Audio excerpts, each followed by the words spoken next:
Hello, Gabby here with Endress Analytics again, and this week I am going to go into a Google Analytics tutorial on search engine optimization data and specifically tied in with Google Webmaster Tools. So if you are not familiar, under the acquisition reports, there is the search engine optimization section of reports. Before you can get data from this, you have to enable a tie-in between Google Analytics and Webmaster Tools. So let me show you that real quick. First you go under Admin, then you go under your Property Settings, and then scroll down, and at the bottom here you have your Webmaster Tools settings, and you need to make sure that you have this tied in to having your website tied into Webmaster Tools. So Webmaster Tools, first of all, has to have your site tied into it, and then you need to tie in your Webmaster Tools into your Google Analytics. So if you don't already have that done, there will be a little edit link for you. Let's just say no here and edit, and then it'll take you to Webmaster Tools, and you just have to follow the instructions for that. So I've already done mine on here, so I don't need to do that again. So I'll go back into reporting.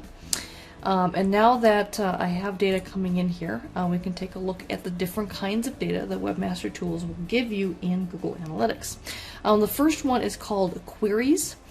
So basically these are the queries, or the searches, the keywords that people are searching for that your website is deemed relevant and will get data back for. So basically, let's say people number one are searching for Endress, which happens to be my website name, Endress Analytics, and is also my family name. And it shows you how many impressions. So impressions are basically how many times eyeballs have seen a link to my website on a search. So if I happen to show up on the first page of the search, then you know, eyeballs may have seen it. If it's on the second page, you know, it wouldn't show up as an impression unless someone actually clicked through to the second page, etc. Then we have clicks over here, and you can see there's a lot of people who search for Endress, but no one clicked on me. And average position for me is on the 15th page.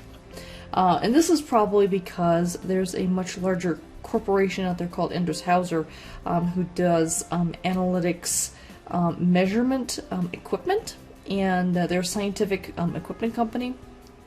And I think they're based, I'm not sure if they're based in Germany or Austria, but they're based in Europe somewhere, and obviously I may be distantly related to the founder of that company in some form or fashion, but they get a lot more traffic than I do, and they tend to, for any searches on Endress, they tend to bump me down quite a bit. I don't find searching based on impressions to be very useful, to be perfectly honest. I often will look at clicks, because you can see here that not everything gets a lot of clicks. Although number 9 in terms of impressions, Endress Analytics gets 16 clicks, and it actually gets like practically half of the impressions clicks.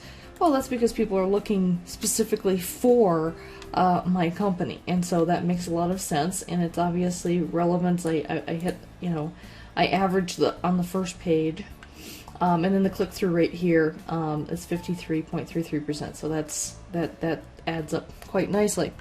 And then there's other things that are kind of cool. So Adobe Analytics Dashboard, Adobe Discover. So I get a lot of Adobe stuff. I recently posted a blog post about doing gaming analytics, and I talked about some of the analytics I've done with Excel with the Dungeon Keeper game. And so someone, obviously, I've had about 5 people click through on that from that search. So I think that's kind of really interesting information. Now you see here number 10, it's a very complicated search. And I was actually curious to see how I showed up on that. So I ended up copying this, and then I went to Google. So let's open up Google. Okay, so you can see the complicated search in here, and I pasted it in here, and you can see, starting with the fourth link on the first page, we start seeing results from my website. And in fact, most of the rest of the page, except for a couple of them down here, are all links to my website. So I think that's kind of cool. So each one of these equals an impression, and then obviously, you know, it results in, well, it hasn't resulted in any clicks yet, but it has resulted in some impressions and things, and so I thought that was interesting, at the very least, that that I show up that high on the thing, and I'm not quite sure what, you know, what the one company at the because I show up like at the 360th page of that search and things, so that's kind of sad, but there's a number of these here where I'm averaging, you know, 8.7 position, 14th position, 5.1 position, etc. But I'm still getting some click-throughs. So I think that's kind of a good thing. So this is interesting information in general for people who are doing their own SEO kind of work. And as I've said in the past, I personally, my company, we don't do SEO, but obviously, you know, while I don't offer SEO as a service to clients, I do have to have SEO for my own website. Let's take a look at the other two reports. There's landing pages.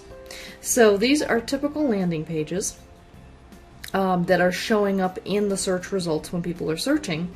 And here's with the impressions of those particular pages. So the Analyzing YouTube Traffic and Earnings got a lot of impressions, and it's got a few click-throughs, etc.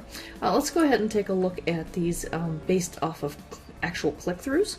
And we can see here how to track social media interactions with Omnitrust at Catalyst has gotten the most actual clicks, and that actually has been one of my most popular articles on my website, followed by, you know, this Adobe Reports and Analytics Send and Schedule Reports, etc.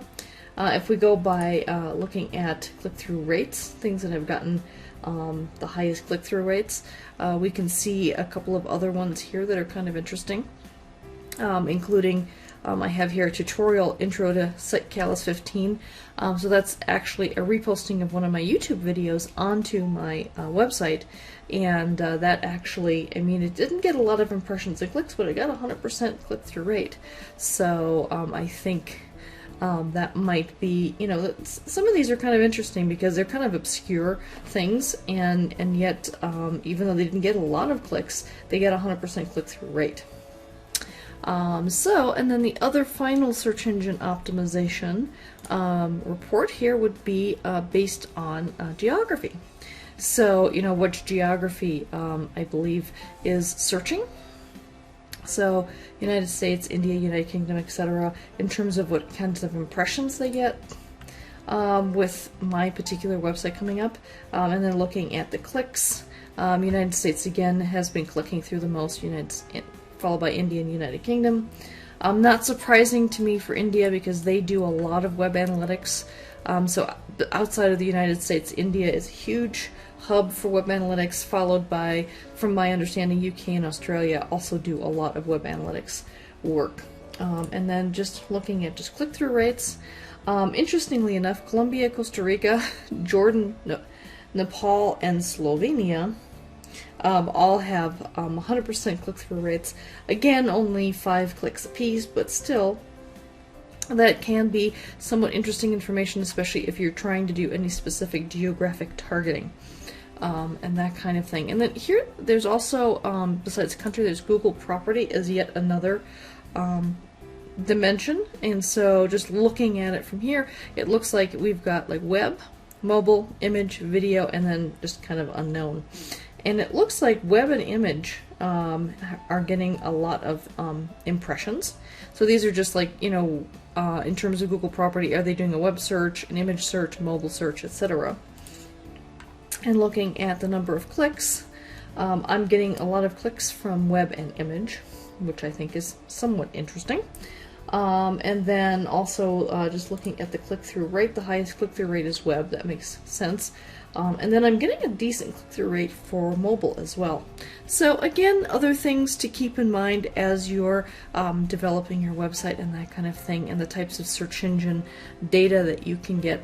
And then of course, if you are not familiar with Google Webmaster Tools, go out and I think it's google.com/webmasters, and you get a lot more detailed data from their website as well. But it's nice to kind of have it tied into Google Analytics and being able to add some of this stuff to a custom report, that kind of thing, and just kind of having a better understanding of what's going on with how people are interacting with Google search and how that's driving traffic to your website. Alright, thank you for joining me this week. I hope you found this tutorial useful. If you did, please give it a like. Please share it out with the rest of the analytics world. And please, if you haven't yet subscribed, I would really appreciate a subscription. Thank you so much. Until next week, take care. Bye-bye.